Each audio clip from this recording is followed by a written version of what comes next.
एक महात्मा जी एक रास्ते से जा रहे थे।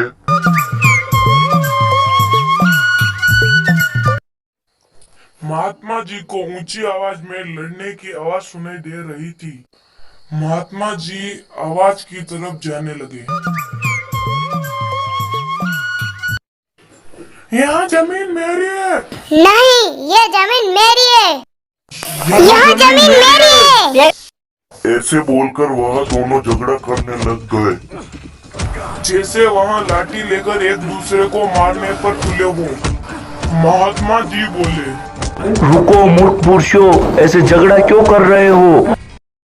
हम दोनों भाई हैं। पिताजी मरते समय जमीन का बंटवारा कर कर गए थे। उसके अनुसार ये जमीन मेरी है। फिर भी यह मुझसे व्यर्थ में ही झगड़ा कर रहा है। दूसरा भाई चिल्लाकर बोला, महाराज, ये बिल्कुल भी झूठ बोल रहा है। यह जमीन मेरी है। यह भूमि इसके भाग में नहीं, मेरे भाग में आती है, इसलिए इसका असली मालिक मैं हूँ। यह मुझे डरा धमका कर मेरी जमीन हड़पना चाहता है।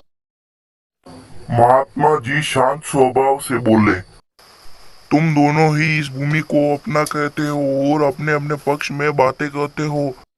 ऐसे तो इस भूमि का निर्णय कभी नहीं होगा। इसलिए अच्छा यही रहेगा कि जिस भूमि के लिए तुम मरने मिटने के लिए उताऊ हो, उससे ही यह बात पूछ लो कि उसका असली मालिक कौन है। वह स्वयं ही इस बात का निर्णय कर लेगी। कुछ पल तक दोनों महात्मा जी की मुख की तरफ ताकते रहे, फिर बोले, किंतु महाराज, ये कैसे संभव है? क्या कभी भूमि भी बोलती है? महात्मा जी ने उत्तर दिया, हाँ, वह अवश्य बोलती है, परंतु उसकी आवाज तुम नहीं सुन सकते, सिर्फ मैं ही सुन सकता हूँ। किंतु यह बताओ कि भूमि जो निर्णय लेगी वह तुम दोनों को मंजूर होगा। दोनों भाई इस बात पर राजी हो गए। तब महात्मा जी बोले, मुझे बहुत जोर की भूख लग रही है, पहले मुझे भोजन कराओ। दोनों भाई बोले, भूमि का निर्णय तो हो जाए, फिर आपको डटकर भोजन कराएंगे। महात्मा जी बोले, भूमि का निर्णय हो ही जाएगा, वह कहीं भागे थोड़ी जा रहे हैं। पहले भोजन हो जाए ताकि मन और मस्तिष्क ठिकाने आए। इसलिए तुम दोनों मुझे अपने घर ले जाओ। फिर दोनों भाई उनके घर ले गए।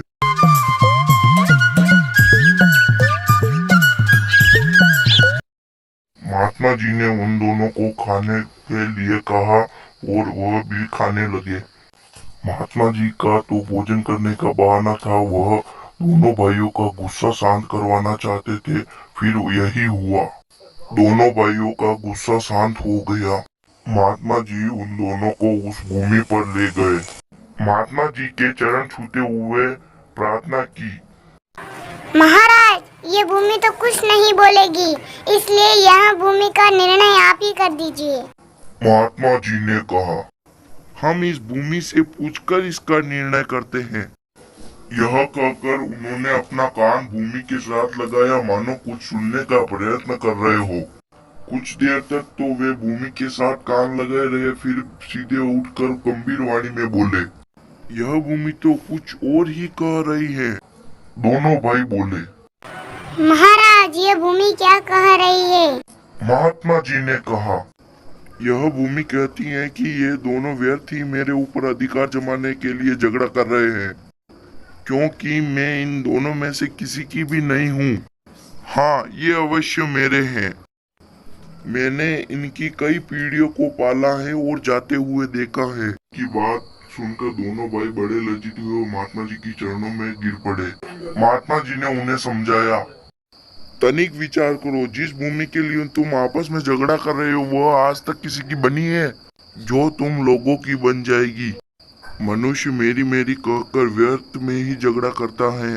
यह नहीं सोचता कि इनमें से कुछ भी मनुष्य का अपना नहीं है। बड़े बड़े छत्रपति राजा इन्हें अपना अपना कहकर चले गए, परंतु साथ क्या ले गए? कुछ भी नहीं। वे जैसे खाली हाथ संसार में आए, वैसे ही खाली हाथ संसार से चले गए। तुम लोग भूमि के इस छोटे टुकड़े के लिए झगड़ा कर रहे हो, अपने अनमोल जीवन को नष्ट करने पर तुले हो। यह भूमि न तुम्हारी है और न तुम्हारी बनेगी। भूमि ही क्या, संसार में जितने भी प्रकार धन संपत्ति मकान, इनमें से कोई भी चीज तुम्हारी नहीं है। तुम्हारी अपनी वस्तु तो केवल भजन भक्त और तुम्हारा अच्छे कर्म है। जो लोक परलोक के संगी साथी शेष सब कुछ तो यही रह जाता है। आसपास में लड़ने झगड़ने और मनुष्य जीवन के मूल्यवान समय को व्यर्थ में ही नष्ट करने की अपेक्षा जीवन को अच्छे कर्मों और नाम सुमिरन में लगाओ, ताकि तुम्हारा लोक परलोक संवारा जाए। दोनों ने महात्मा जी के चरणों में गिरकर अपनी भूल के लिए क्षमा मांगी। उस दिन से सबके साथ प्रेम का व्यवहार करते हुए अपने समय को भजन भक्ति में लगा अपना जीवन सफल करने लगे।